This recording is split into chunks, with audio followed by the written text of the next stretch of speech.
Hello, everybody, and welcome to another episode of Game Time Live, presented by Matt Gaddis, your local State Farm agent. Once again, big thank you to Matt Gaddis from State Farm.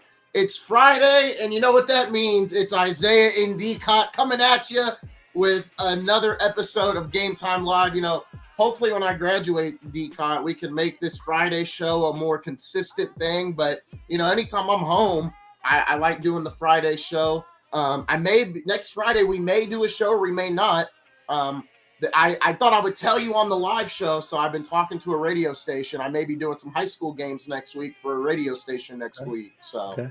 Hey, if you need a sidekick, let me know, man. I can go get you water, or I could use an analyst. I may need a color guy, honestly. So, I wouldn't be opposed to that. But yeah, so I thought I would tell you that at the start of the show.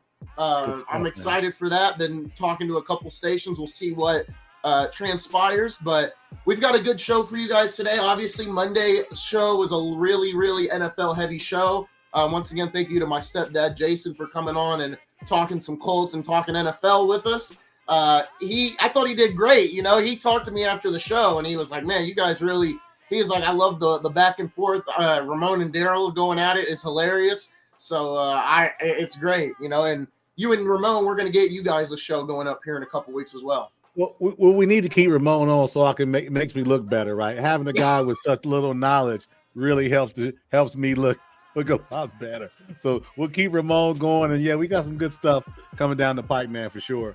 With regard to some of these shorts we're gonna be doing. Yes, sir. So I want to also give a thank you to Joshua Jones for coming on Sunday. We've got clips coming up going up for him this weekend as well. And then this Sunday, we're still working on a guest, not officially announced yet, but if that guest does get it confirmed today, we will have that announcement posted today as well. But Darrell, I will give the floor to you. Where do you want to start?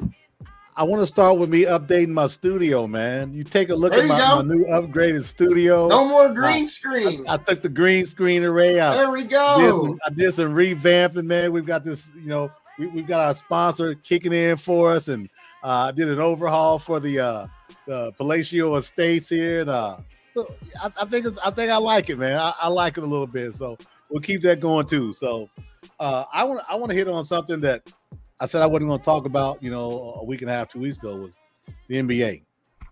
Starting to heat up. I forced you to talk NBA, that's just starting to heat up a little bit, and while my guys are struggling mightily, worst team in the East at 1-11, took a butt whooping last night in Phoenix. What I'll say about this, and I have zero problems talking about my Pacers. I would have a task to talk about the Pacers, but with all the challenges they've got physically, emotionally, what I've said, privately, what I've said in groups, and I'll say it here. The way the season has started off, granted, you knew Tyrese wasn't going to be here. You lose Miles to nothing. You've got 5 of your core players out. Significant time.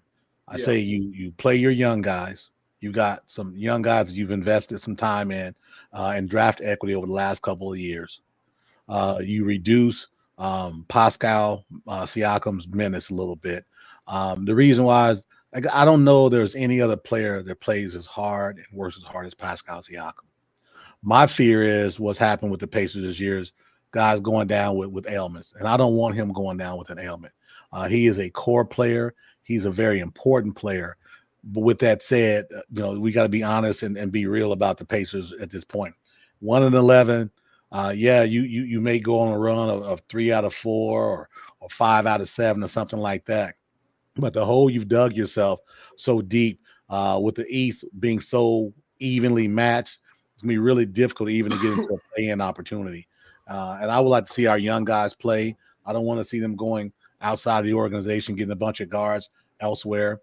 You've got young players at the Bad Ants. You got guys you've invested at draft equity in. Put those guys out there on the floor, let them learn.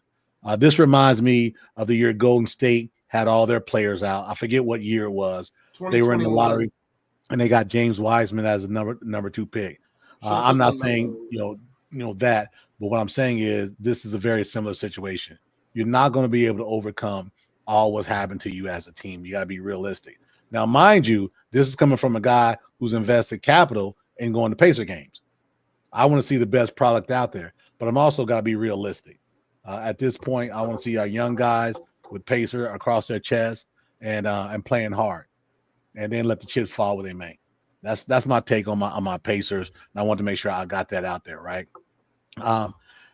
Continuing in the East and NBA, the number one team in the East is the Detroit Pistons. Talk about it. Hey, talk about it. Pat yourself on the back. Talk about it. Listen, it's just about being fair, man. You look at what they were able to do last year, how they added pieces to this year, maturity, physical maturity. And for me, like I said, I just felt like they were going to be the team to beat. The Knicks had an injury with their point guard the other night. I'm not sure if he's going to be out an extended amount of time. Sixers are still hanging in there in spite of Joel Embiid being on their team. Cavaliers got injuries, but they're 8-5, and the Hawks are surprising at 8-5 as well. The East is very balanced. If you take 1 through 12, it is a 5-game difference. 1 through 12 right now. And granted, it's early on, but it's starting to shake a little bit, and I just don't think that we'll see the Pistons drop off. They're a young team. They're a hungry team. They were humiliated for 2 years straight. They were an embarrassment to the NBA. They should have been a G League team. But now, those things have changed, and they're a formidable opponent for anyone. And, Cade Cunningham has hit a growth spurt, and I'm not talking about physically. I'm talking about mentally and his game. Very impressive. I'm not going to lie. Wasn't impressed with the 50-something points the other night or whatever it was, because you took that many shots to get those many points. But that's the NBA. You can't. Oh, Cade? I'm not going to celebrate. Yeah, I said Cade Cunningham. Yeah. I'm not going to celebrate 40-some-odd points on 40-some-odd shots. No, not going to do that. You're a really, really, really, really good player, and you're going to continue to get better, but I'm not celebrating that. But I will celebrate Jalen Duren. Man, Duren has took a huge leap from 2 years ago to now. He's the muscle, he's the balance, and over the last 5 games, not only has he averaged a double-double, I think he's averaged over 15 points a game.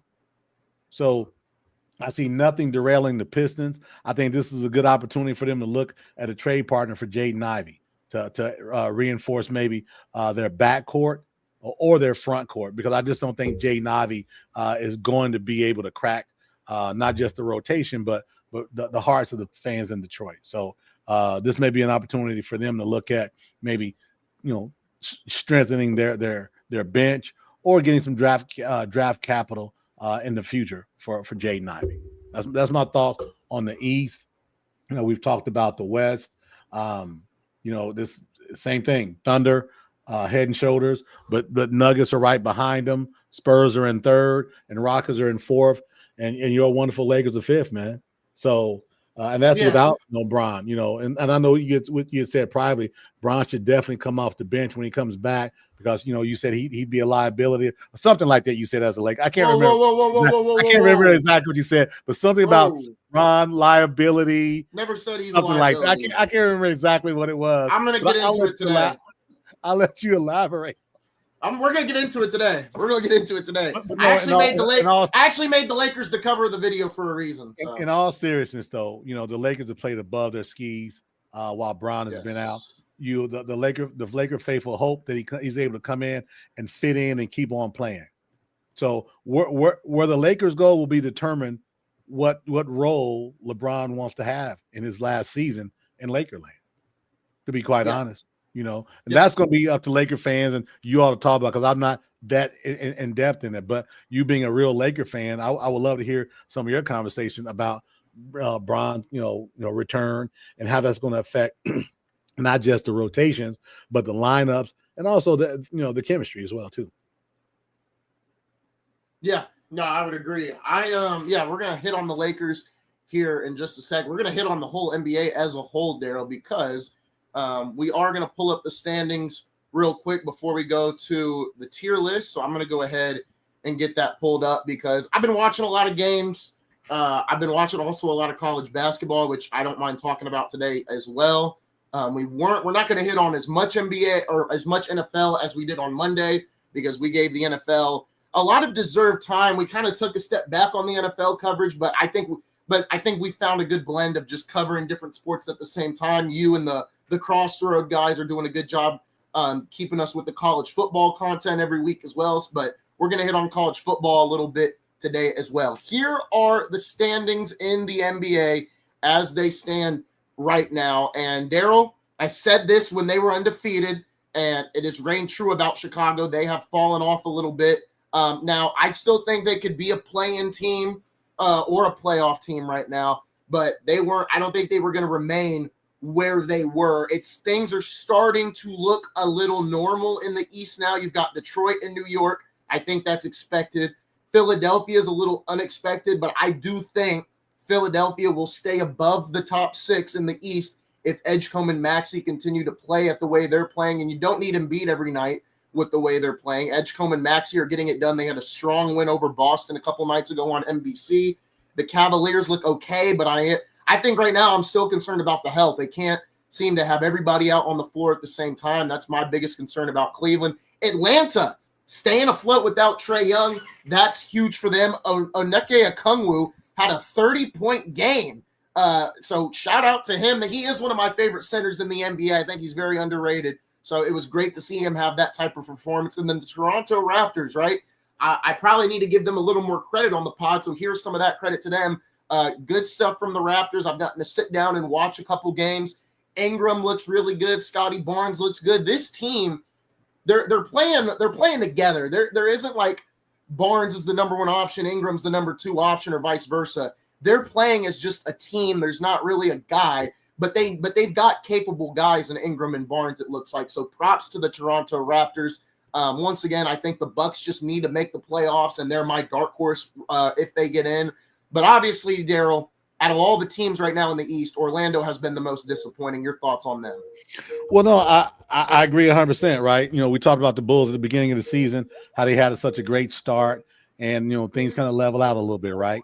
And in this case, I think we've seen that. My disappointment is the Orlando Magic, man.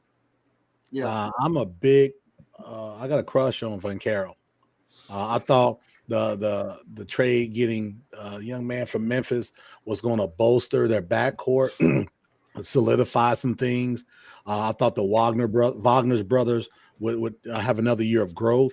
I didn't anticipate after 12 games them being 6-6. I would have said something like 9-3, 8-4 at worst. But even with the 6-6, they've kind of been a mess, right? They haven't looked good. They've had some emotional things with the young man I just talked about coming from Memphis. Maybe chemistry. You got a new guy in who's going to a lot of minutes. I think his points are down about 5 points from last season. Yeah, give him some time, maybe. But right now, I don't like what I'm seeing out of Orlando. Milwaukee's about where I figured they'd be roughly. And then you've got Atlanta, like I said, Atlanta. They're the surprise team. The Knicks were going to definitely be better because infusion of a different coach is going to help. And then Philadelphia. That's a surprise for me. I've been critical of Joel Embiid, saying he's a shell of a he's a 7'2", 270-pound guy who wants to run to the 3-point line. I think that's going to catch up with them over the year. And I think unless he's out, which is a good chance he'll be out, he's holding them back. I think you're not going to get much for him if you're in a trade. No one's going to take on $65 million a year for a guy who's clearly done. And let me rewind that. Not clearly done, but clearly a heck of a lot less of a player than he was when he signed that deal, right? Yep. So with that said, I would mention that. Then of course, you got 11 through 15, and that includes my boys, and that's about right. Those are the teams that we talked about.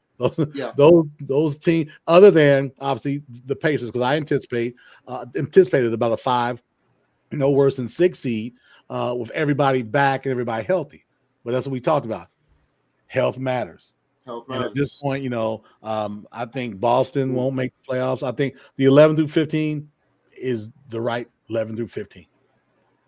Yeah, and I gotta Man, I'm going to hit on the Pacers real quick because there's a lot of just back and forth on Twitter about Indiana. I'm hearing people say, when does Siakam request a trade? A lot of nonsense is being thrown around. And then the worst of all of this is, now there's this debate. Remember around the playoffs when everyone was calling Hallie a system player and this and that. And now that debate has sparked up even more conundrum because now, Pacers are looking horrible without Halliburton in the lineup. And there's still this back and forth. And, we may make this a weekly segment. Worst tweet of the week, Darrell. I had somebody tell me on Twitter that if you swapped LaMelo Ball with Tyrese Halliburton, the Pacers would have swept Cleveland, they would have swept Milwaukee, and they would have beat New York in 5 games. Can you believe that stupid rhetoric, man? Can you believe it? Yeah. That's why I told you we had a whole segment about Tyrese and the ball kid. Yeah, that's what I'm saying, man. Listen, the one thing about this show is this is a legitimate show. We're not hacks anymore. Well, I was in the back and forth, so that's why I brought it up. That's what I'm saying, though. That's my point, right? That's entertainment, right? It's the shock value. Oh my gosh, I can't believe this. What those people are talking, right? They don't know the backstory of what's going on with the Pacers. They don't follow the Pacers. You know what they see? They see what we're looking at right now. 1-11. If they looked at the whole totality of it, it'd be a different perspective. But everybody's got to be first. And if you're wrong, you just double down and act like you're offended. Yeah. So I don't entertain it, right? These are some of the same people that said, I see why they let Miles Turner go because Huff is 10 times better. And, you didn't see me engage in that either. No. There's no – and just from my perspective, I'm not going to comment on it. That's fine. I am because, man, it's ridiculous. I said this. The Pacers will be back in the finals before the Hornets even make the playoffs. Yeah, I can believe that. Simple as that. I mean, and honestly, if you want me to be honest, I had a good belief that the Hornets could make the playoffs. But man, LaMelo and Brandon Miller. I know we got into a debate about that. Remember? Yeah. No, I had a good feeling they could, but at this point, I don't think they will make the playoffs. And you brought up a good point. I didn't disagree with you about LaMelo's immaturity, right? And I think the other thing wrong with that is his IQ. I think those are the two biggest hindrances of him right now. And we had an argument. You said, when if they did LaMelo for Ja? I still think LaMelo's the better player between the two of them. And I still think the trade would be pointless on both sides because Ja only makes that team even worse. At least LaMelo. I'm gonna just change the scenery, though, right? I get your point. Both guys need a change of scenery. I agree. And sometimes the best trades are those ones like that where there's no clear cut winner. Yeah. The guy's mental makeup is fixed, right? and to that point, man, people are going to say what they want to say, right? People are and that's what we have. We have the internet gives you the ability to speak about anything and everything. Yeah. And that's a great thing. But we've got to be able to have discernment, though, man, and not fall trapped to that. Because again, we're much better than that, right? That emotional stuff. Yeah, we love our teams, but at some point, like, come on, man, enough's enough. Yeah. I want to if the Pacers continue on this trend, and obviously Washington and Brooklyn, it's going to be a race to tank for these three teams if Indiana continues to keep watch your mouth. The Pacers aren't going to tank. They just need to play their young guys, and then just so happens if they lose, they lose. That's not tanking. Okay. Well, the Pacers will continue. We'll use those words around me, man. The Pacers continue this trend of not winning games and stay on this trajectory. If I'm the Pacers, all you gotta do is get 1 through 3. You don't gotta get nothing more, nothing less. Get 1 through 3 because, I've watched all 3 of these prospects now. I've watched Peterson, I've watched Devonta, and I've watched Boozer. It doesn't matter who you get. They're all 3 of them look really, really, really, really good. I mean, the speculation from the dumbest fan to the smartest IQ fan of all time is either of these 3 guys could be generational. Just get 1 through 3. Going back to your tweet comment, I think you're right. I think we do need to have the worst tweet of the week. We gotta find. Yeah, I gotta start finding that per week. I'll make a graphic and everything. But no, I think if the Pacers can get in that top 3, I think DeBonsa and Boozer both are really, really good. If you take DeBonsa over Boozer, okay. If you take Boozer over DeBonsa, all right. I think Peterson is the third wheel in this. I think Peterson's the best shooter, but athleticism goes to DeBonsa and Boozer by far. But any of these 3 guys are going to play well next to Tyrese. They'll fit right into the lineup because Siakam will play the 4. Boozer can play the 4, but I think both of them will probably more likely play the 3. Peterson's more of a 2 or 3. But either way, that doesn't mess with the Pacers lineup. I think if you get one of these picks, Benedict Matherin's more than likely out the door. He's probably more than likely out the door anyway. He's probably more yeah, that's true. I'm curious to see what happens. Obviously, I've watched the Wizards a lot because I'm interested in the lineup. I like Koulibaly, I like Sarr, AJ Johnson. They've got a lot of guys over there that I'm interested in. I hope they can get a good pick as well. But let's move down to the West, Darrell, and you can kind of just see my tier list is basically that's about right. Isn't that? I don't have it in front of me, but that was your top 6. I know that for a fact. Pretty much, yeah. It's just in a different order. I think the order was a little bit different, but I think as it shakes out, and you can scroll up a little bit more so we can get a little bit more of that 7 and 8, 9 seed. I got you. There you go. There you go. Good enough right there. And I think you look at this second tier: Phoenix, Portland, Golden State, and Utah. Of those teams that could potentially crack that line would probably be Golden State if they went on a run. Yeah. Portland's a young team, started off good. They're settling in. Utah is probably. I'm not saying they're going to tank, but you lose your best player. Excuse me, your best veteran player. That's what's going to happen. Hey, Phoenix looks pretty good. They went on a little run. They look pretty good. Yeah, I think that's good too. And again, now you're talking about your playing group, right? Yeah. So of those 4 teams, 3 of them will be in the play-in probably. Someone's going to have to. It's got to be a 10th spot, right? So maybe that 10th spot would be the Clippers, maybe, because I just don't know that Utah continues being at a 10 seed with what's going on with them and the way Danny Ainge runs that ship over there in Utah. Yeah, I'm curious what he has. Like I said, I think the league will rig it so DeMonsa ends up in Utah since he's playing at BYU, and there's rumors Ainge helped pay the money to get DeMonsa over to BYU. So that's kind of where I'm sitting with all that. Team I want to talk about, and they're at the very bottom of our screen, is the Clippers. They look horrible.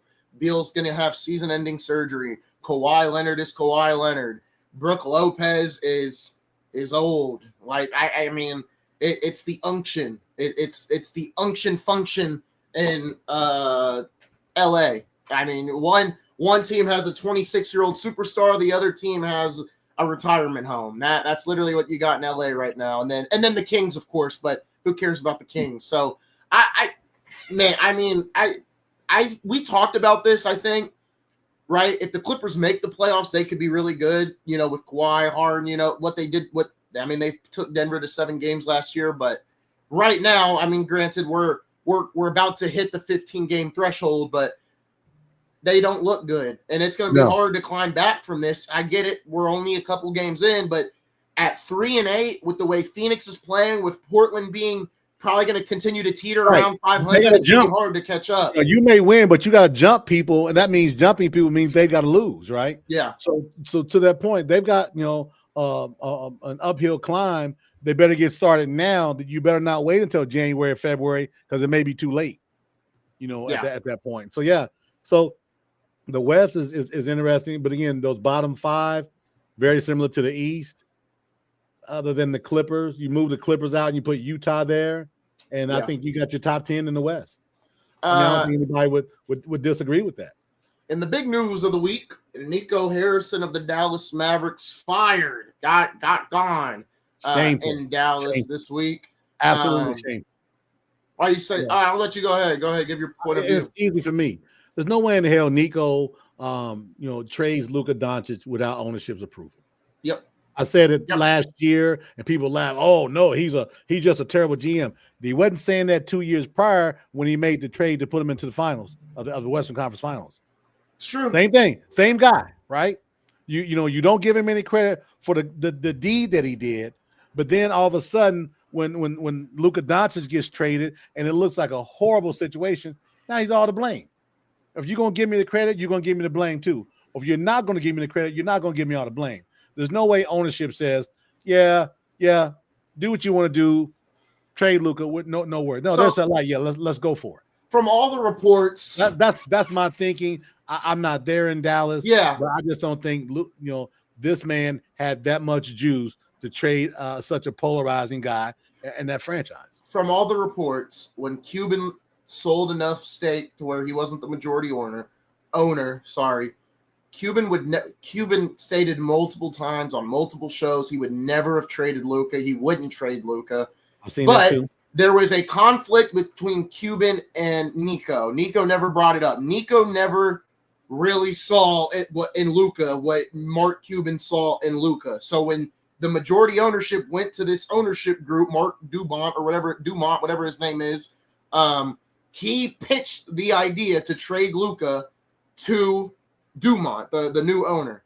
Apparently it got shot down, but then eventually he convinced them to do the trade. So it was Nico's idea, but like you stated, and you're correct, it's not like he can just trade Luka Doncic, right? You have to, that's a move you have to tell ownership about. That goes for any of the superstars in the league. If you're going to trade Luka, if you're going to trade LeBron, if you're going to trade Shea, you're going to probably go to ownership and be like, and you're going to have to convince them, right? Unless the ownership, and this is the case that was also brought up, that ownership in Dallas, they're not basketball heads like Cuban was. So they don't really, that's the other thing that's been brought up. I don't know how true it is, but a lot of people are like, I don't think this ownership group is basketball guys. And I think that was something. They're money guys, right? They're money guys. And that was something being discussed by NBA fans today. Like, owners shouldn't be allowed to come into the sport if they don't know the league that well. But that's never going to be the case.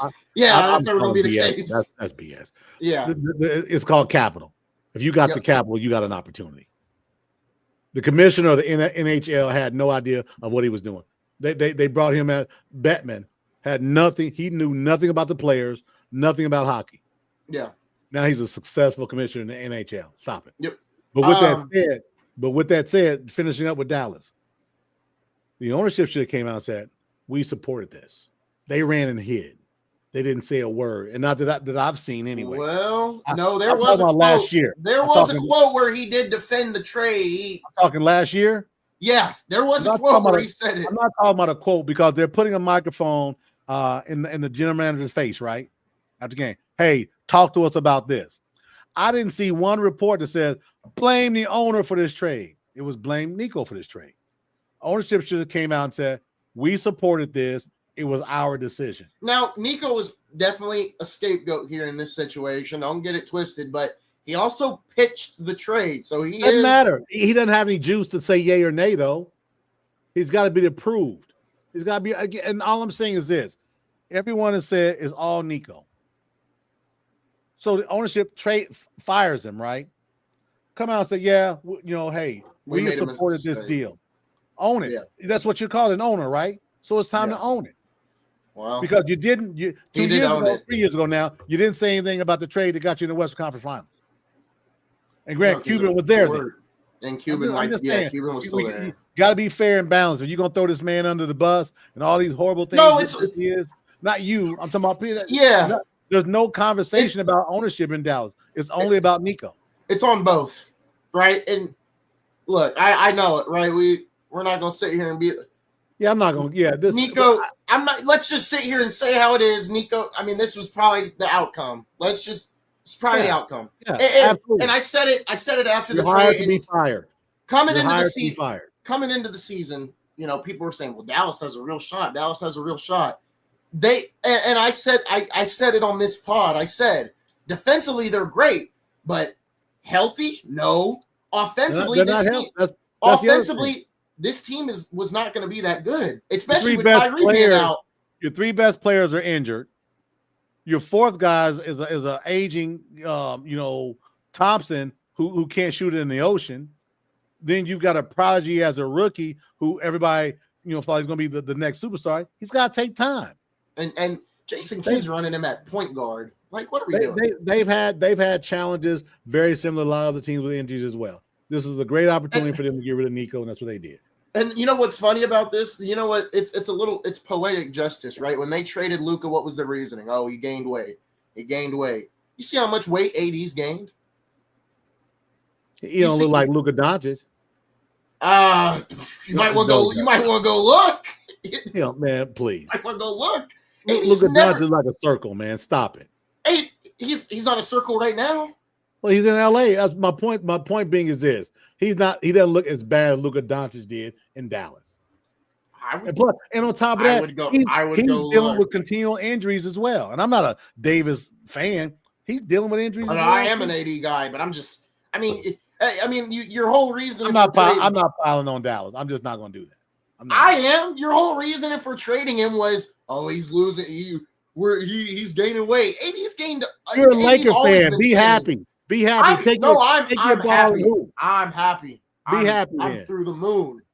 But I'm not going to sit here. Man. I'm not going to sit here and be like, this trade. We all knew the outcome. This is the outcome. 3-9, bottom of the West. Other than New Orleans, whose head coach is probably getting fired in the next couple of days. Enough of the Dallas hate, man. I mean, I'm sure there's some Dallas fans out there that are probably saying, "Get them, Kai, get them." Hey, we ain't throwing no more dirt on Dallas, man. They are who they are. Wait till my boy Kyrie comes back. There'll be a 500 team when you go from there. Well, they're talking about trading AD, so we'll see what happens there. You think they trade him? To who and for what? I don't know. Maybe. It's got to be a partner, right? You just can't. Well, just trade him. Well, it's got to be somebody saying we'll take him, and I just don't think there's anybody out there that's going to say we'll take him right now.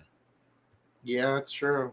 Unless you got a team that's looking to sell some tickets, that's struggling, that's a poor franchise, so like Charlotte, maybe the Wizards. He's from Chicago. That's probably destination number one. Actually, that's probably his top. That's probably where he wants to go. Very possible.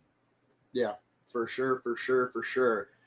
We are going to continue on with NBA. We're going to also talk about college football. My stepdad just arrived home, so the kennel is activated. We've got a dog sitting over there, but I'm not going to show her. But we're going to talk a little NBA. Darrell, I've also got another sport that I'm going to talk about later on that I didn't talk about later. It got dark in there. Yeah. There you go. All right. Trying to let that die down. You ready for the tier list? Yeah. All right. I'm about to mute. All right, here we go. Tier list time. It's time for Zay's Ways tier list. Darrell, I'll let you pick. Do you want to start in the East or you want to start in the West? Let's start in the East, man. Let's go. All right. Let me pull this up. We're going to start right at the bottom here. Here we go. 3, 2, 1. Here we go. Zay's Ways NBA tier list. Now, Darrell, I haven't made a lot of movement on this tier list, so me and you, we're gonna fix the tier list up today. So at the bottom, we've got footage of the Brooklyn Nets and the Indiana Pacers here in draft lottery tier. I'm gonna go ahead and move the Wizards down, but we're gonna put Brooklyn right back here because they missed on all those draft picks, so they're gonna stay there for the rest of the year. Okay. No complaints? No complaints at all. I think those three, I'm looking at them, Nets, Pacers, Wizards. Yeah. And Hornets aren't far behind. Hornets are not far behind. Let's go ahead and move up to – all right, I'm going to let her out. I'm going to let you go ahead and talk. But we've got the Raptors and the Hornets. We probably need to move the Raptors up. I'll let you go ahead and talk about these two. We'll probably move the Raptors up to the play-in piece there. We'll keep the Hornets where they are. Chicago with a hot start was great, but they're starting to come back down to earth. So right now, I would say, based off the coverage piece there, I would still say Bulls in the I don't know in this perspective, and I would take the Magic and the Celtics, and I would put them into that play-in piece. Okay, interesting. Yeah. I think that's fair. I would probably do the same thing. I think chemistry for Orlando. I think it's a chemistry deal, and I hope it does get straightened out. I think it's a chemistry thing right now. I do too. I'm actually going to keep Orlando pretty high up here. Put Chicago here because they can change. It could change on. You can get 8 out of 10, and also you're back where we thought you were going to be anyway. Yeah. Oh crap. We got to fit Toronto in here somewhere. Okay. Hold on. I would slide. I would slide down. Yeah. I would say Boston because we don't know. We don't know. Yeah, that's a good point. I'm actually gonna. Yeah, no, you know what? I've been pretty hard on Toronto. I will put them right here. I can roll with that. I think that we can roll with that. Playoffs, Sixers and Hawks, 8-5 and 7-4. Okay. Yeah. I would say I'm good with that. Keeping up those two there. But I would also say I'm moving Detroit to the left. Past Cleveland. Absolutely, 100%. Cleveland currently is 8-5, and Pistons are 10-2, and the Pistons are they've had players out and they've still won games. Yeah, they've still won games. Maybe drop the Bucks into the playoff piece as opposed to that top four. I don't think the Bucks are our top 4 team. I don't think someone's got to be 4th, but right now they are 7th, and that's probably roughly to me where they should be. But again, if Jalen misses a lot of time in New York, next week we'll probably push Detroit to the left. Yeah, we'll see what happens. Like I said, I still feel of the belief that there's nobody in the East that can beat anybody out or the top teams out West. The top teams out East can't beat the top teams out West right now, is how I feel. When Detroit plays Oklahoma City, New York plays Oklahoma City, and Cleveland plays Oklahoma City, that's when we can get a good sample size of how good those teams really are against the defending champs. But I like this tier list. I think this lines up things pretty well. Obviously, Charlotte will put that separation right here. For me, I'm still pretty high on Milwaukee, right? It's Giannis and shooters. I don't think that's really bad, to be honest. Ryan Hollins is playing really well for them. They've just got guys that are playing above their expectations, and that's why I'm like, if they just get to the playoffs, things could get really scary. They line up with Philly, they line up with Atlanta, line up with Toronto. They can beat those teams in 5 to 6 games. I got a lot of confidence in Atlanta, probably more than I do in Philly at the moment. But I like what we're seeing out East. I hope Orlando can get better, but right now, man, it looks bad in Orlando. Yeah, I agree 100%. But I think this is a good spot where we are based off, obviously off the standings right now, and we know in a week things can move a little bit. But I think that right now, I think this isn't much arguable. Yeah. All right. To the West. Make the East pretty quick. West, we got some negotiations to do. Here we go.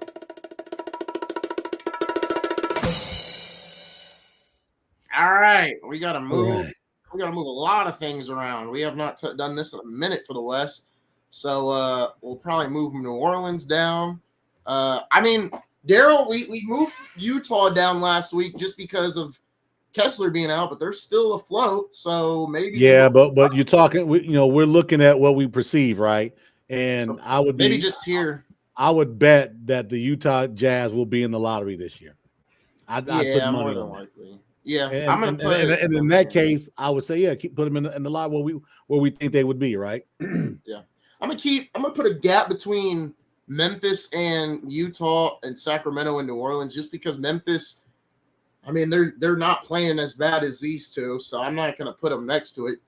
It seems like Ja and the coach are somewhat okay now. We'll see what happens there, obviously. But these two teams are staying afloat. There's going to be some residual there. That's not over. They're staying afloat, so I'll keep these two teams here. I'm going to push New Orleans and Sacramento down here. Sacramento head coach said something at the press conference about, keep doubting us, da-da-da-da-da. Well, brother, we are going to keep doubting, and they've lost 3 in a row. Yeah. They've lost 3 in a row, so we're going to keep doubting, and we're going to keep sleeping. We're going to keep doubting until you win. Simple as that. One team I'm not sleeping on anymore is Phoenix. I think we're going to move Phoenix up. I'm going to move the Clippers down. I probably need to move Dallas down, but I'm going to keep them there for now because, I think the reason they stay here is because Kyrie isn't back. But I'm going to move Phoenix right here. Okay. I kind of want to move Golden State down, but I'll wait. I'll wait a little bit before I do that. Warriors are 7-6, man. They're a game behind the Suns. So if you have the Suns there, I understand we got the the Chef Curry and all of that, but the play on the court is mid. So I was, putting the words in playing terms. Well, I know Curry was out a couple games too. It's kind of my they reason. They got Draymond though, right? Oh my goodness! Come on, Darrell. Come on. Get real. Get real. Famer, I don't know about that. The Hall of Famer. Probably. Unfortunately. I know that. Unfortunately. All right, playoffs here. I've got the Warriors, Blazers, Rockets, and Lakers. Lakers up and down, right? They beat the Spurs last week and then got absolutely torched by the Thunder. I kind of went into that game with no expectations because I kind of knew the result. Lakers did not play well. Thunder just looked miles ahead better. Listen, I'm sure the Oklahoma City fans would agree with this. Can we just fast forward to May? Their biggest fear is someone getting hurt long term. There's no team. J-Dub hasn't even played yet. Jalen Williams has not even played. There's no team in the West that can match them for what they are right now. They're on a high. Denver. It's ridiculous, and the way they dismantled the Lakers the other night. And mind you, Lakers are on a heater. They were on a heater, and they just dismantled them. So if I'm an Oklahoma City fan, I want to just close my eyes and wake up to May. Yeah, I was just talking about this with some friends in the group chat. I really do think the only team capable is Denver, and that's why there's a gap right here. Because I think San Antonio is close, but there's nights, and eventually this will get better. There's nights where Wemby is almost non-existent in games. And I think that, he had a game against Phoenix where they had Royce O'Neal on him. Royce played a little like underneath him, if that makes sense. Yeah, he's a nuisance. He's a nuisance player, right? And those type of guys are going to bother a guy that's 7'5", 185 pounds, okay? Yeah, you show these clips where he's got this muscle definition. He still needs to put some bag of coins in each of his pockets. Wemby? Yeah. No, yeah, I agree. And he's going to have nights like that because of that, right? People are going to attack him, right? They want to get to him, right? They want to force the other guys to beat them, right? Yeah. But he'll get it figured out. As the year goes, he'll get stronger. He'll have his days off. But at the end of by the end of the season, I think he'll have it figured out. And I think going in, I don't want to be joining in the next year already, but I think going into the next year, I bet San Antonio fans are saying they want to fast forward to May too. They want to get him, they want to get him going. Yeah. I'm still pretty confident. Spurs, Western Conference Finals, if it all lines up correctly, there's a shot. It's got to line up though. If they play Denver, it's probably in the second round. That's going to be tough. They play Oklahoma City. You're more than likely losing in 6 games. Don't forget, the trade deadline is going to come, and there's going to be some teams that are going to make some moves. We don't know who's going to make moves, but last year we didn't think it was going to be a lot of movement, but it was. And this year wouldn't surprise me at all either. Do something at the deadline. All right, there. Just had to emphasize that real quick. Do something. Gabe Vincent better not be on my team. They're going to give themselves about a month and a half with everybody together, and before even talks of trade. Let's see where we are. And the big piece of that is Bron coming back. What happens with the team? People are going to look at the assist to turnover. People are going to look at efficiency, offensive efficiency, defensive efficiencies. They're going to look at my guy and seeing how much he's changed DeAndre Ayton when Bron. All these things are going to be talked about. Yes. Ad nauseum. I promise you. And for Scott Nichols, I promise you, LeBron will have a great role on this team. He will play his role. And I agree with what he said. Off ball, he's great. LeBron is not a bad player off the ball. I mean, I don't think anybody said he is. It's a crazy concept, but he doesn't need the ball in his hands to be good. He doesn't need the ball. He's fine off the ball. If anything, if you look at his stats, his percentage ball usage has gone down. He doesn't hold the ball as much as everyone claims he does the last couple of years. Well, he couldn't. Let's be frank. He couldn't. And last year he definitely couldn't, especially towards the end of the season. And then, like you said, with AR-15, being more of an offensive guy, definitely not a defensive guy. Yeah, that's to be expected, right? So but goes back. How does he fit in when he comes back, and how does the team, how's the team impacted? Yeah. That game against Oklahoma City, I honestly, I didn't even react. It's not a loss that I'm mad at because I even said it's a measuring stick. Let's see how far off we are from the Thunder. And the biggest thing it's the defense. The defense of Oklahoma City is the best defense in the NBA. I mean, literally, defensive rating is 1. They are first. It just shows they're defensively. They didn't have Lou Dort. They didn't have Jaden Williams. But they're still that good of a defensive team, and they've only gotten more depth. AJ Mitchell was on their G League team last year. Now he's starting for this team, and he's playing. And when you're going against Shea every day in practice, he's kind of picked up on the same moves as Shea. Being patient, getting somebody to jump, they've just. Are you talking about the foul baiting? Is that what you're talking about?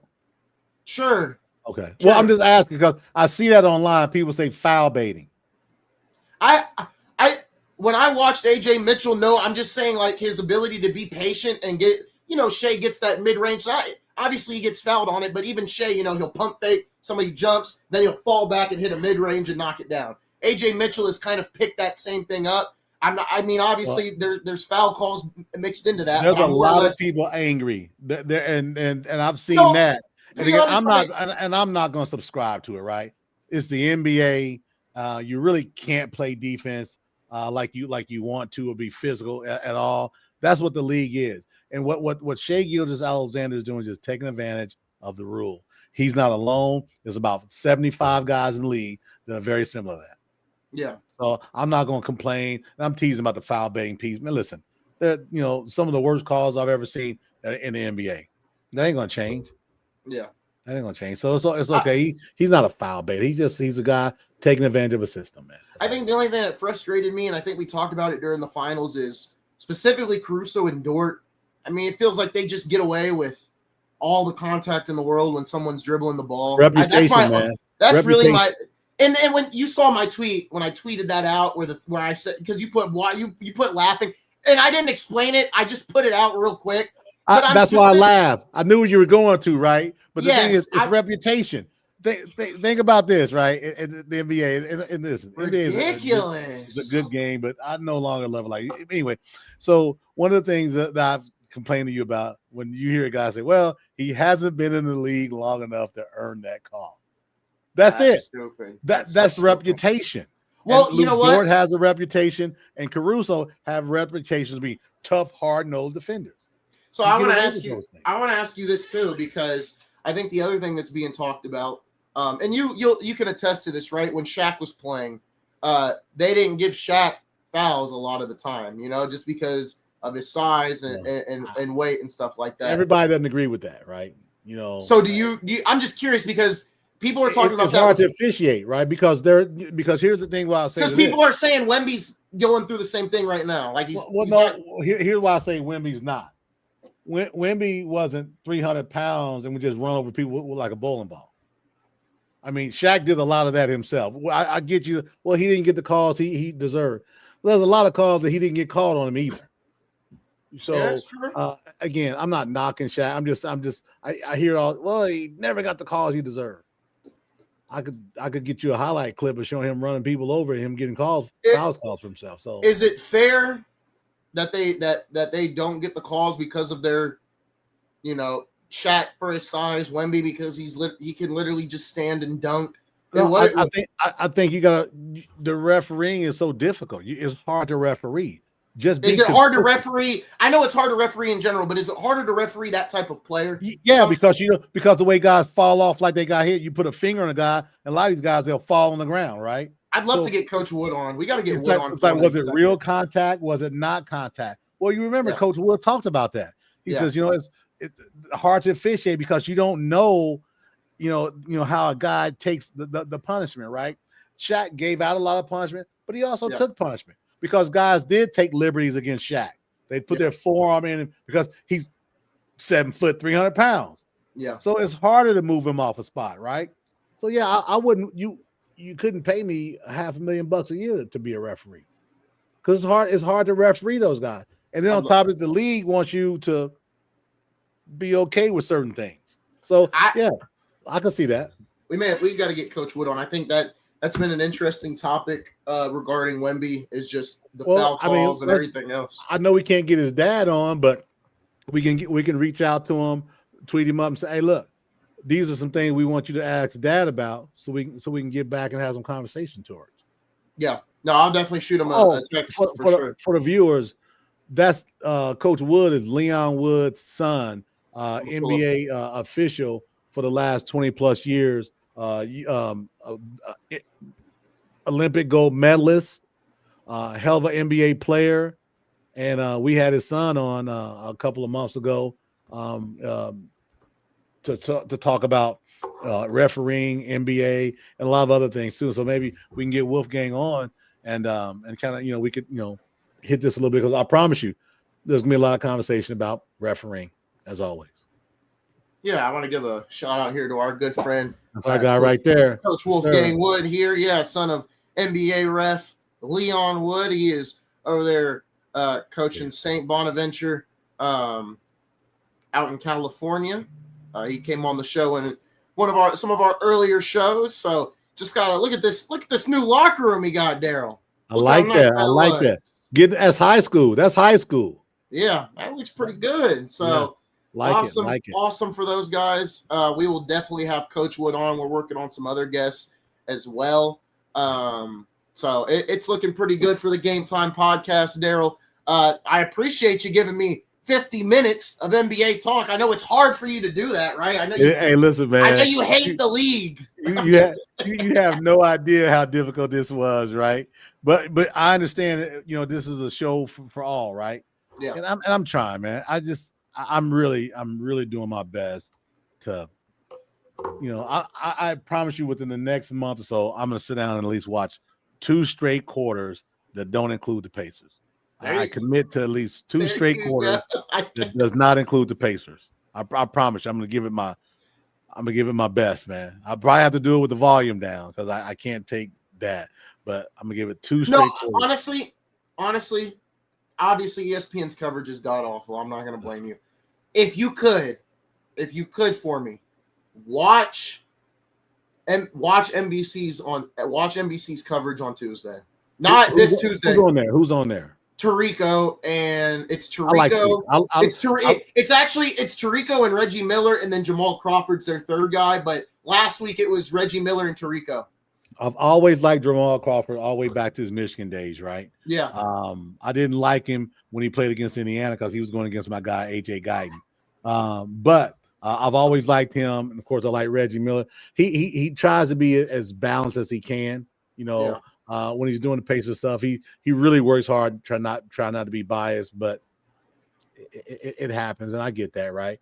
But yeah, that's I could probably stomach 2 quarters of that. That doesn't include the Pacers. I could do it. I'm curious to see what you think, right? Because obviously we talked about the coverage of the playoffs last year, and I think we both said, with Amazon and NBC, the effort that is being put into who they acquired, right? Like Amazon, I think their coverage has been phenomenal as well. I mean, they've got Kevin Harlan, they've got Noah Eagle, they've probably got the 2 best basketball play-by-play guys right now. Kevin Harlan and Eagle together is a match made in heaven.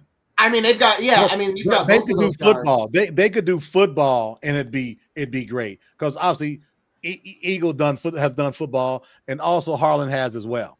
Yeah, but you've got both of those guys. Like that's great. That's huge. Harlan's the true TV guy. He's the truth, man. He paints a picture even for you while you're watching the game. Yeah, he does a good job. I like his energy. I like his fire. Now I will say with ESPN subbing out Doris Burke for Tim Legler, I think Legler, however you say his last name. Legler.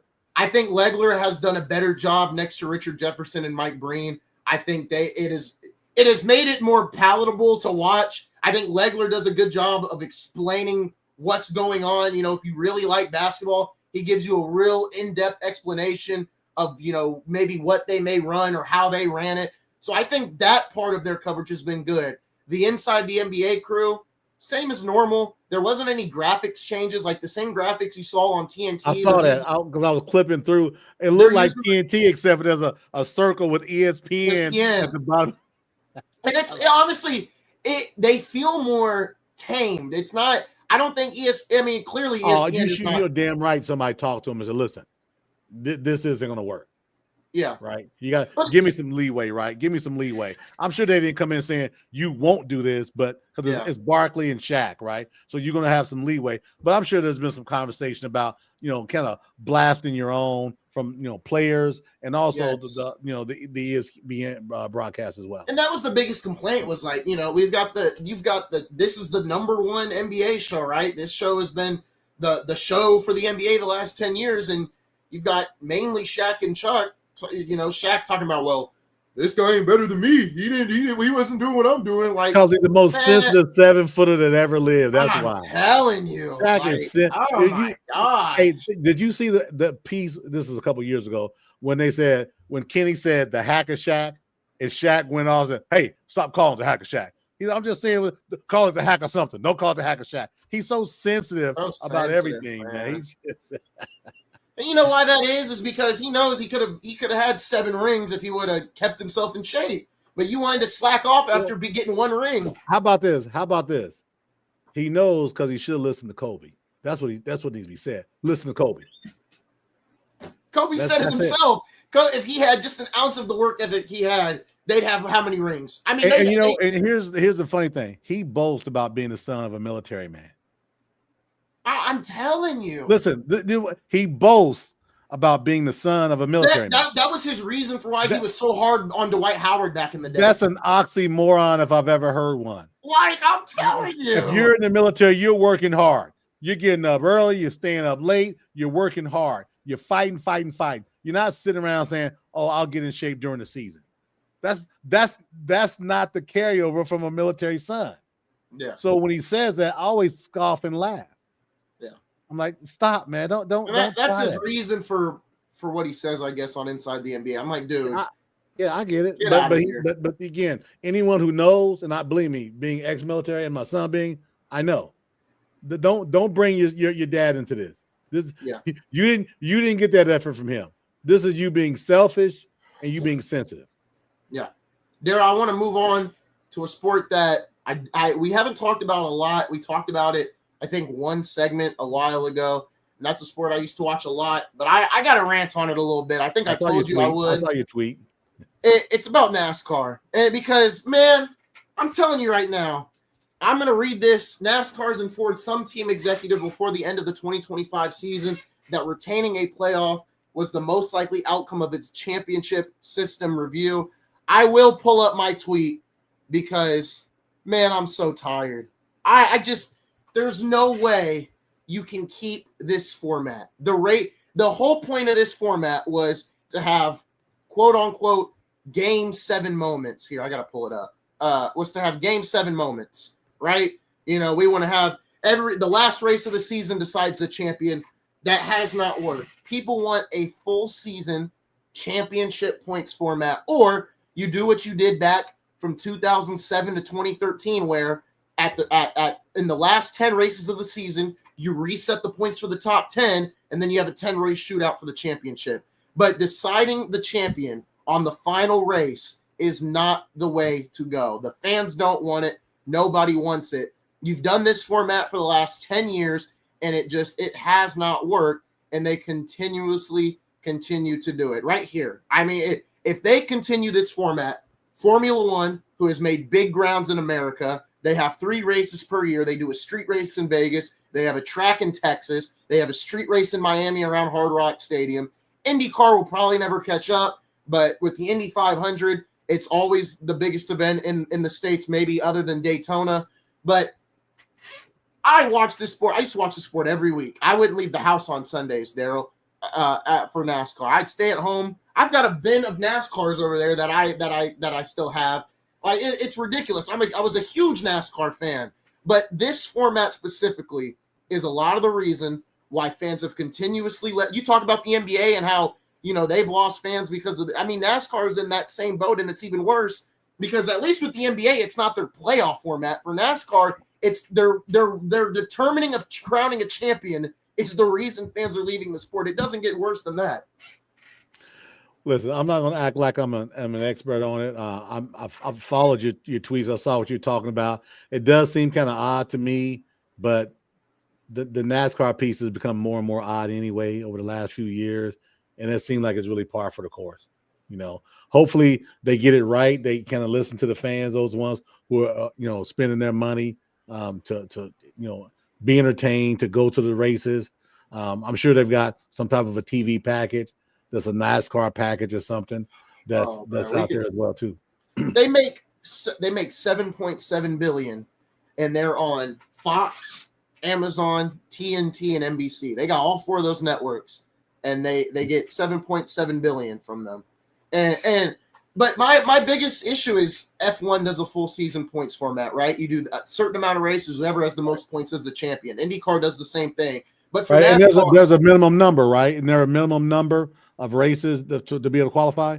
No, well, that's how it for NASCAR. It's like there's 36 races, and after 26 races, there's this for the final 10 races. It's a knockout style. The rush, right? Yeah, I got you. Yeah, it's like a knockout style format, which it's so stupid because there's this thing called average position finish, right? What's your average? Back in the day, whoever won the championship, they probably had an average finish of 7.6 or 5.5. That's pretty good.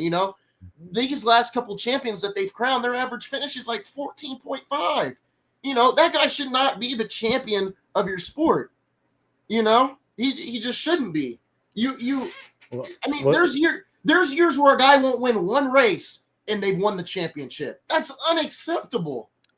Well, I'll tell you what, you better beat that drum, man, because it sounds like you got some passion towards it, and hopefully some of the listeners are saying, "Yeah, I'm with you." They can chime in as well. I'm sure you'll do a couple of clips of this, and we can put it out there and see how people feel about it as well too. Yeah, I know we don't have really much of a NASCAR audience, but man, this has just been bothering me. And then this report came out talking about they're thinking about keeping that format. Man, if they keep that format, NASCAR won't. This should have been your overnight rant, man. NASCAR won't live to see the decade if they continue that god awful format, man.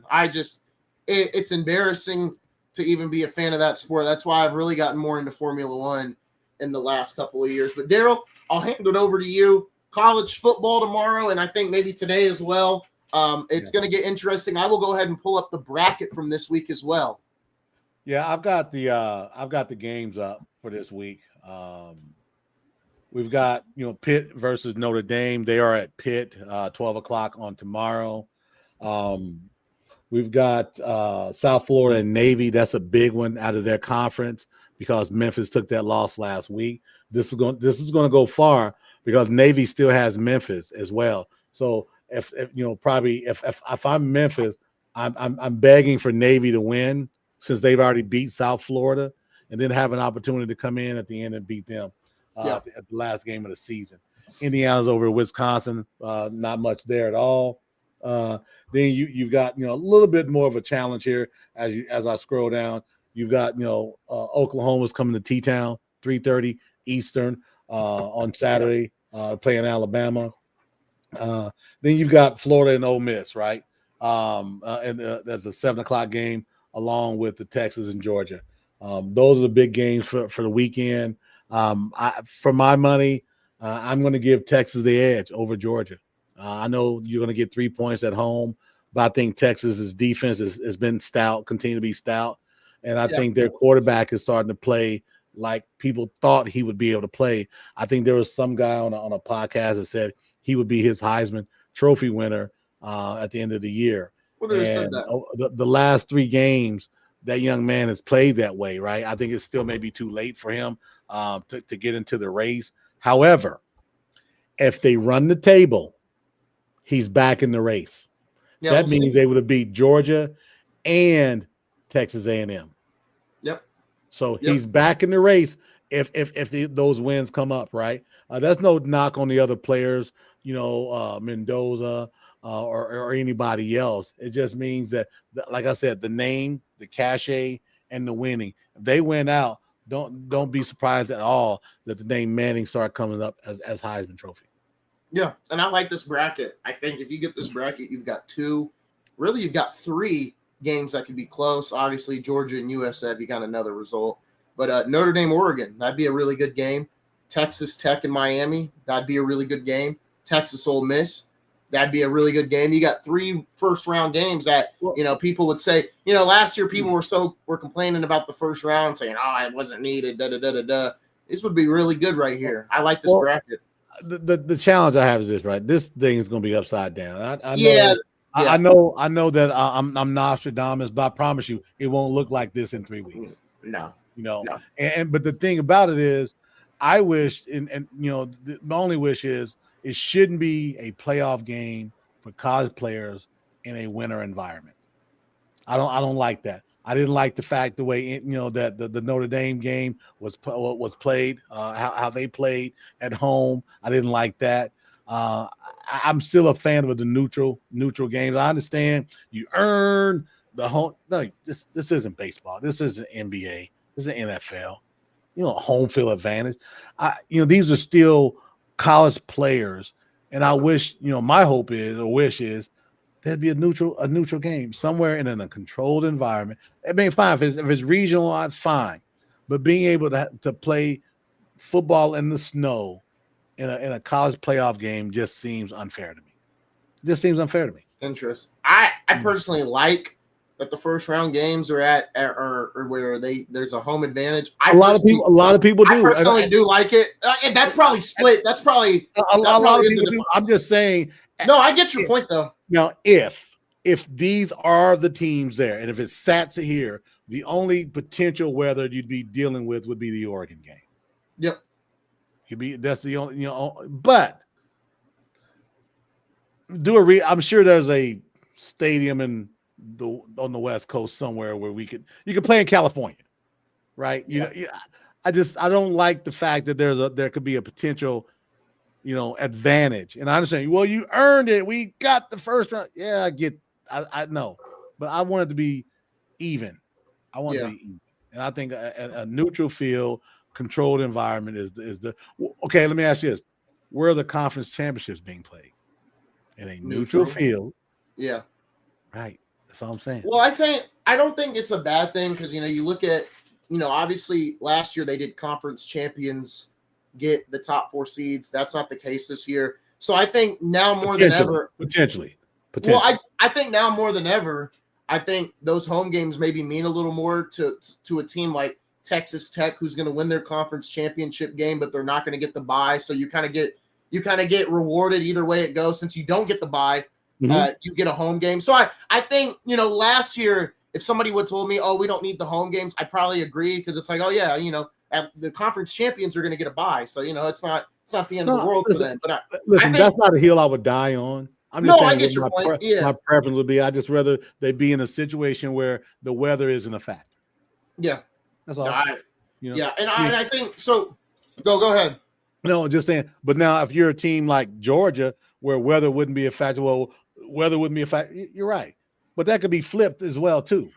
It could be flipped to where these 12 teams. Look at the first 2 out. You got Oklahoma, and you've got BYU. I think it's BYU. Both teams where the weather wouldn't be so great. Yeah, potentially. So again, this isn't the 12-team makeup was going to be in 3 weeks. I've got a question for you. So obviously Indiana and Ohio State are undefeated, right? One of them will lose in the conference title. Well, one of them can. What do you think if Indiana loses? Let's say Indiana, because I think Ohio State, it's a yes. If Indiana loses, would they still get a bye? Do you think they would still get a bye? I don't think. I'm gonna give you the NBA analogy. They haven't been in the winning not long enough to earn that yet. Because Ohio State, you would say yes. I believe if Ohio State loses to Indiana in the Big Ten title game, they'd still be a number 1 seed. They'd be number 4. I mean a top 4 seed. I believe if Indiana loses, they would not be a top 4 seed because they'd be 5th. Thinking about 10 years ago, 20 years, that's my problem with this. It's the right now. Yeah. It's not the years ago, right? People want to knock Indiana about their strength of record. Yeah.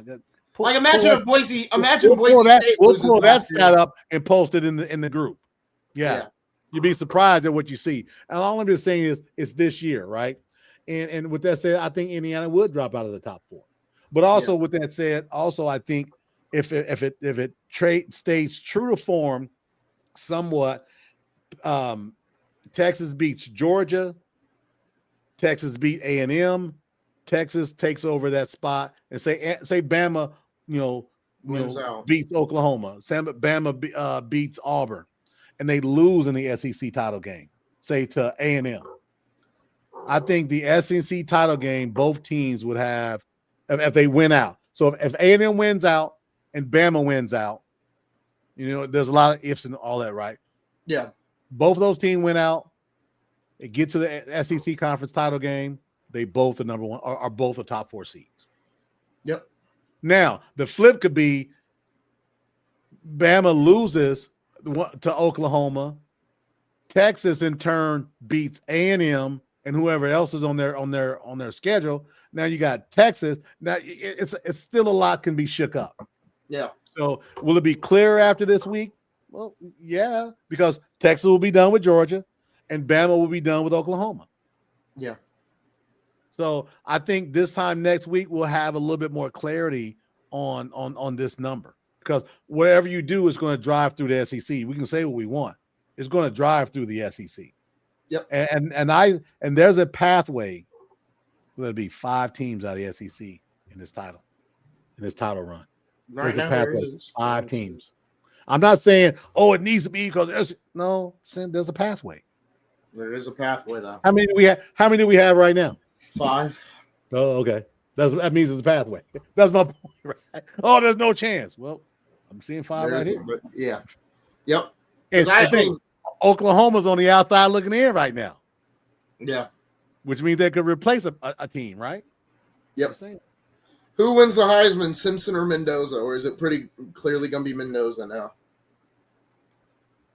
Hey. I hear these things called Heisman moments, right? Oh, it's his Heisman moment. And they said Mendoza hasn't had a Heisman moment. He just last week, man, against Penn State sucked.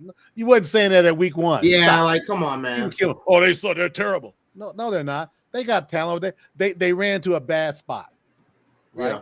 So he did have a Heisman moment. If you saw that game, there was multiple plays that he had to make prior to that hell of a catch by the receiver. So I believe it's between Mendoza, it's between my guy, obviously, at Ty Simpson at Bama, and I think it's a quarterback. I think it's a quarterback trophy. I think it's a quarterback award.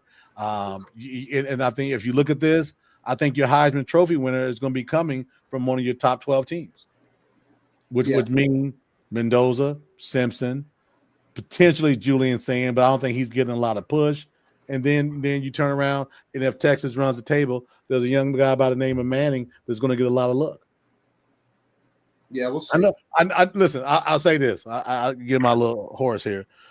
I know there's a lot of talk about McTryhard from Vanderbilt. Vanderbilt has real talent on both sides of the football. I think that's evident right now. They're not out of it in cards to fall. No, they're not. And they've got a quarterback in today's climate, the NIL climate, the social media climate. He's playing to it. And people, it's Vandy is a great story. He's not a great story.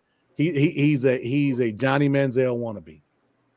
There's a video floating around the internet right now. I'm sure you've seen it. He's got a stack of $1 bills. He's at a gentleman's club, and he looks high as a kite. I'll send it to you. He wants to be Johnny Manziel so bad because I think he understands that this is his last bite at the apple. His bite at the apple won't be in the NFL. It's here. And you know what? I give him credit. He is doing everything he can to market himself as an absolute winner. Give him credit. Yeah. And he's got a lot of people fooled. Just not me. There you go. Man, what a show. How about it? Great show today, Darrell. Good deal, man. I love it. This is good. We'll have our clips going up, our shorts going up. We've continued to do great things. We're trying to do things in our community. to help not just our podcast, but our community. We're trying to accentuate local people who've done some great things that many haven't heard about, because there's a platform that we want to use it to help and uplift our community as well. So appreciate all the support that people are giving us. We're at 187 subscribers. We'd like to get to 250 by Christmas. We'd like to get to 200 by Thanksgiving. We're on task to do that. Yes. Please subscribe. And if there's any comments you want to share, please share, because we're going to do it the best we can to bring legitimacy, and we're not going to go on crazy rants and all that stuff. Yeah, like maybe that. sometimes. Yeah, rants, not crazy rants, right? But we appreciate all the support that people are giving us. Special thanks to my guy Josh Jones. He stepped up, man, and he brought it last weekend, and we appreciate that. And we've got more coming up with the Game Time podcast. A lot of positive going to be happening soon for the podcast as well. Yes, I mean it's been a whirlwind. I couldn't be more happy with how the show is going. My bad, I was just trying to get over to this screen. But no, we appreciate all the love and support. Me and Darrell are happy to announce starting next week, you will see weekly episodes of Game Time After Hours and Cox Corner. Me and Darrell both, we want to get some recorded content out there for you guys. So starting next week, you will see one episode of Cox Corner per week, and you'll see one episode of Game Time After Hours. And later today, you will see episode 3 of Following the Pat being uploaded today. Please go watch the first 2 episodes if you haven't. The IU East Red Wolves are on the road this weekend to go take on Michigan Dearborn. So good luck to Coach Hester and crew. They got a win against Reinhardt last Saturday, lost to Grace College. And shout out to our friend Scott Moore at Grace College, ranked number 3 in the NAIA AP poll. So shout out to him. And then shout out to another Indiana college, Indiana Wesleyan, number 1 in the NAIA AP poll. So shout out to some Indiana NAIA schools doing some big things over there. We should be having Scott Moore on the pod very, very soon. We got some other coaches that we are looking to get on as well. Darrell, final thoughts before we get out? 2 things. Josh Jones, back-to-back. They're back to 500. They've won 2 games in a row. There you go. North Dakota State University. Proud of you, Josh. We talked about this. Keep grinding. And the other thing is, this wouldn't be possible without Matt Gaddis. Matt Gaddis has been a friend, not just a friend of the show, but now he's our partner. And Matt Gaddis has done a great job in supporting us. A lot of these things are being done because of Mac. And special shout out to him, man. We appreciate your support, and we look forward to Mac being on one of the shows, because his boys just beat my boys last night. So he and I are going to argue this evening about the game. So Purdue beat Bama last night in Tuscaloosa by 7. So I'm sure I'll be eating a little bit of crow this afternoon after I talk to Mac. So there you go. And I want to a little sentimental here. I want to give a happy birthday to my grandma. She passed away a couple years ago in 2021, but I want to tell her happy birthday today. Today is her birthday, so I want to give a big shout out to her. She, I remember there was a day the cable wasn't working, and I was a NASCAR fan, right? It was Sunday, so she let me come over and watch the race. So that is one of my fondest memories of her. So happy birthday to her. Hope she's doing well, up there in the big sky. Yeah. I know she is happy that, I got something going with the podcast and whatnot, but go ahead. What were you going to say? I got one more. I'm sorry. You said birthday. I'm sorry. Go ahead. Shameless plug. But tomorrow is my little mama number 1's birthday. Devin Alexandria Cothran. She's my number 1. If you follow me on any social media, I promise you see pictures of her. So happy early birthday to little mama number 1. Yes, I got the list of all the things you want for your birthday. And yes, Pop got you. You're getting everything on that list. So happy birthday, little mama. Appreciate that. There you go. Happy birthday. Happy birthdays all around. Thank you guys for supporting the pod. It has been awesome doing this show for you guys. We've got more guests, more content coming out for you as the days continue to go on. We will be live Sunday and Monday, so don't miss those shows. But that's going to do it for us. You guys have been watching another episode of Game Time Live.